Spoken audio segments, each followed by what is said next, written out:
जय हिंद दोस्तों, बहुत बहुत स्वागत है इस ब्रेकिंग न्यूज के अंदर। हम आपको हर बार बताते हैं कि अननेसेसरी कैश का लेन देन नहीं करना है। बहुत सारे महानुभाव बोलते थे कि सर आप हमें डराने के लिए वीडियो क्यों बनाते हो, लेकिन दोस्तों हमारा फर्ज है, हमारी रिस्पॉन्सिबिलिटी है आपको रूल का, आपको जो भी लेटेस्ट इनकम टैक्स डिपार्टमेंट में चल रहा है उसके बारे में जानकारी दें। आपको यह भी पता होगा इनकम टैक्स डिपार्टमेंट जो होता है एक सेंट्रल लेवल की बॉडी होती है दोस्तों, क्योंकि ये भारत सरकार के द्वारा ना कि किसी स्टेट के द्वारा गौन किया जाता है, लेकिन अलग अलग स्टेट के अंदर अलग अलग यहां पे ऑफिसर होते हैं। आज दोस्तों एक ऑर्डर मैं आपको दिखा रहा हूं, ये राजस्थान सरकार का है, लेकिन आप ऐसे मत समझे कि सिर्फ ये राजस्थान के लोगों के लिए एप्लीकेबल है, क्योंकि जो आदेश चलेगा वो ऊपर से सेंट्रल गवर्नमेंट के लिए चलने वाला है। दोस्तों वकीलों की बात करें, वकीलों के पास आप जाते हो, कोर्ट के अंदर जाते हो, कचहरी के अंदर जाते हो और बहुत तरह की दोस्तों आप वहां पे लिखा पढ़ी करवाते हो। बहुत लोग तो प्रॉपर्टी के अंदर जब भी लेन देन करते हैं तो इसमें दो तरह के लेन देन होते हैं दोस्तों। एक तो आपका एग्रीमेंट होता है जिसे कि स्टार्टिंग का लेवल माना जाता है, इसके अंदर सब सच्चाई लिखी जाती है, और इसके बाद में दोस्तों जब आपकी रजिस्ट्री होती है, रजिस्ट्री के अंदर लिखा जाता है यहां पे तो 1 करोड़ रुपए की आपने ली, लेकिन यहां पे जब आपकी डीएलसी रेट 20 लाख होती है तो आप बोलते हैं कि 20 लाख रुपए की प्रॉपर्टी तो मैंने इससे ली है, लेकिन एक्चुअल में उसकी 1 करोड़ रुपए वैल्यू होती है। अब इन नोटेरी वकील लोगों के माध्यम से आपको इनकम टैक्स डिपार्टमेंट नोटिस भेजने वाला है। तो दोस्तों ये नोटिस जयपुर में जारी किया गया है 24 मार्च को। आयकर अधिनियम के द्वारा निर्धारित अधिकतम राशि 2 लाख रुपए। दोस्तों आप सब लोगों को हमने हर वीडियो में बताया है 2 लाख रुपए से ज्यादा का रिसीट ना तो पैसा आपको लेना है ना ही किसी को देना है, नहीं तो लेने वाले पर पेनल्टी लग जाएगी, वो भी बराबर अमाउंट की। ना ही आप लोगों को इनकम टैक्स में, ना ही आपको जीएसटी के। आपने सुना होगा दोस्तों 269 ST सेक्शन हुआ करता था, जो कि अब 1 अप्रैल 2026 से इनकम टैक्स एक्ट 2025 लागू हो जाएगा। इस सेक्शन को बदल के अब 186 कर दिया गया है। तो दोस्तों ये बोले कि 2 लाख रुपए से अधिक राशि के नगद लेन देन पर प्रभावी नियंत्रण के संबंध में माननीय उच्चतम न्यायालय दोस्तों एक उच्च न्यायालय सुप्रीम कोर्ट के ऑर्डर के द्वारा सिविल अपील संख्या दोस्तों 5200/2025 कोरेस्पोंडेंस, ये RBAN एजुकेशन इंस्टीट्यूट थी, और यहां पे दोस्तों 16 अप्रैल को निर्णय लिया गया है। Whenever a suit is filed with a claim of ₹2 lakh and above is paid by cash toward any transactions, the court must intimate the same to jurisdictional income tax department। इसका क्या मतलब हुआ दोस्तों? ऐसा कोई भी केस, कचहरी, ऐसा कोई भी लेन देन आ रहा है जिसके अंदर 2 लाख से ज्यादा का दावा किया गया है और वो कैश के अंदर पेड किया। कई बार होता है ना कि मैंने इतने रुपए का इस व्यक्ति को सल्टारा करके 10 लाख रुपए नगद दे दिया, लेकिन दोस्तों अब ऐसा आप नहीं कर पाएंगे। वेरीफाई करेंगे ट्रांजैक्शंस, वॉयलेशन तो नहीं किया है 269 ST का। दोस्तों देखिए कितना बड़ा यहां पे इन्होंने लूप होल निकाला है।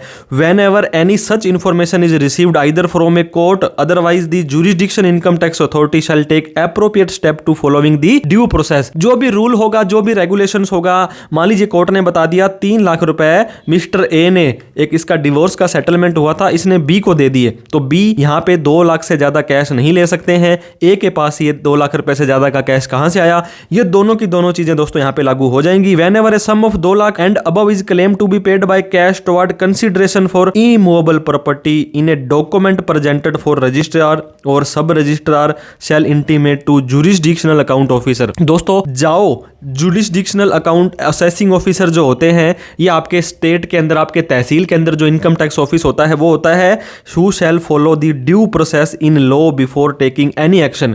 इस तरह का कोई भी लेन देन आपके पास में आता है वो आपको हमें बताना पड़ेगा। अब देखिए दोस्तों, whenever it come to knowledge of any income tax authority की 2 लाख रुपए से ज्यादा पेड किया गया है, किसी भी ट्रांजैक्शन से रिलेटेड कोई प्रॉपर्टी थी, किसी भी कारण से था, सर्च होती है दोस्तों असेसमेंट प्रोसीडिंग में, और उस टाइम आप but the registering authority shall be brought to the knowledge. उन्हें जब पता लगता है कि चीफ सेक्रेटरी है जो स्टेट के, उन्होंने एप्रोप्रिएट डिसिप्लिनरी एक्शन स्टार्ट कर दिया है, तो दोस्तों उन लोगों को बड़ा ही एक्शन उनके ऊपर लिया जा सकता है। तो कहने का मतलब आप ये फिर से देख लीजिए, राजस्थान राज्य नोटेरी एक्ट 1952 के तहत नोटेरी पब्लिक बड़ी संख्या के अंदर 2 लाख से उससे अधिक की राशि के लेन देन की अचल संपत्ति, इमोबल प्रॉपर्टी के दस्तावेज, इकरारनामे। दोस्तों आप जब भी किसी प्रॉपर्टी की रजिस्ट्री कराते हैं, मैंने आपको एग्जांपल ऑलरेडी दे दिया, 1 करोड़ रुपए की कोई भी प्रॉपर्टी है, उसका इकरारनामा, उसका एग्रीमेंट तो आपका हो गया और आप नोटेरी भी कर देते हो।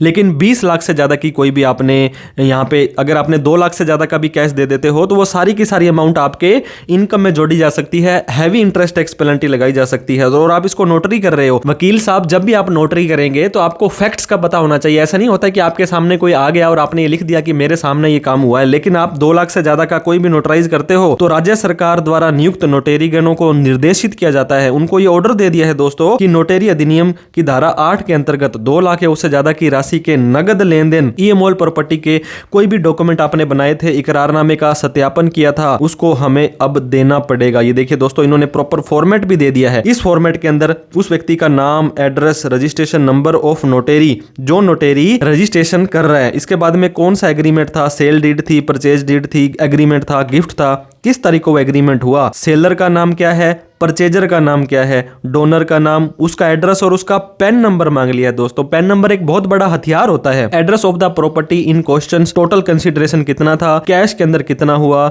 और उस एग्रीमेंट की कॉपी भी हमें दो। तो दोस्तों आपको मैंने बताया था सेक्शन 133(6) होता था इनकम टैक्स एक्ट के अंदर, जो अब सेक्शन 252 हो जाने वाला है इनकम टैक्स एक्ट 2025 के अंदर। तो वहां पर इनकम टैक्स डिपार्टमेंट किसी भी डिपार्टमेंट से किसी भी तरह की सूचना कभी भी मांग सकता है। यहां पर तो फिर भी आपका रिकॉर्ड है, आपने वहां पे साइन किए हैं, आपके पास में प्रॉपर डीड वगैरह लिखी हुई कॉपी मिलनी है, उनको प्रूफ मिलना है, आपका नेम एड्रेस मिलना है, पेन आधार आप ब्रैकेट के अंदर डालते हो। तो इस फॉर्मेट के अंदर सारे के सारे नोटेरीज के द्वारा ये मांगा गया है। इसके बाद दोस्तों इन्होंने अपनी ईमेल आईडी दी है कि इस मेल पर आपको ये डेटा भेजना है, ये फोन नंबर है, कोई डाउट है पोस्ट से भेजना है तो यहां भेज दीजिए। इस संबंध में जो हमने सूचना मांगी है इनकम टैक्स डिपार्टमेंट जयपुर ने, उसको अगर आप नहीं भिजवाते हो तो नोटेरी पब्लिक समय उत्तरदायी होंगे।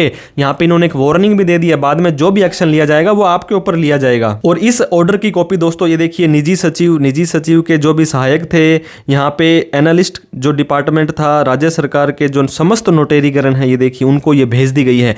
तो आप भी दोस्तों बहुत सावधानी से लेन देन करें। कोई भी ऐसा लेन देन करना हो तो आपके प्रोफेशनल एक सीए, एक चार्टर्ड अकाउंटेंट जरूर होने चाहिए, जिनसे आप डिस्कस कर लें कि सर ये काम मुझे करना है नहीं करना है, क्योंकि रूल के हिसाब से करेंगे तो ज्यादा बढ़िया रहने वाला है। तो दोस्तों आप लीगल रहें, लॉयल रहें, टेंशन फ्री रहें। इनकम टैक्स एक्ट 2025 जैसे ही लागू हो जाएगा बड़े बड़े एक्शंस लिए जा सकते हैं। हालांकि आपके मेहनत का पैसा है। अगर आप बात करें दोस्तों एमपी साहब की, एमएलए साहब की, मंत्री साहब की, इनके कोई छापा नहीं पड़ता है, ये करोड़ों का लेन देन करते हैं। ये कैसी विडंबना है दोस्तों।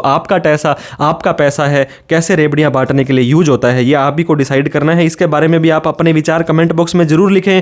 वीडियो अच्छी लगी हो तो लाइक करें, और भी कोई डाउट क्वेरी क्वेश्चन हो तो कमेंट करके इस वीडियो को उन सभी लोगों में शेयर करें दोस्तों जो कैश के अंदर लेन देन करते हैं, लेकिन उन्हें नहीं पता था कि इतने तरह का बड़ा बॉम्ब फूट सकता है। आज राजस्थान में फूटा है, कल किसी और स्टेट में भी फूट सकता है। Thank you so much for watching this video. जय हिंद, जय भारत।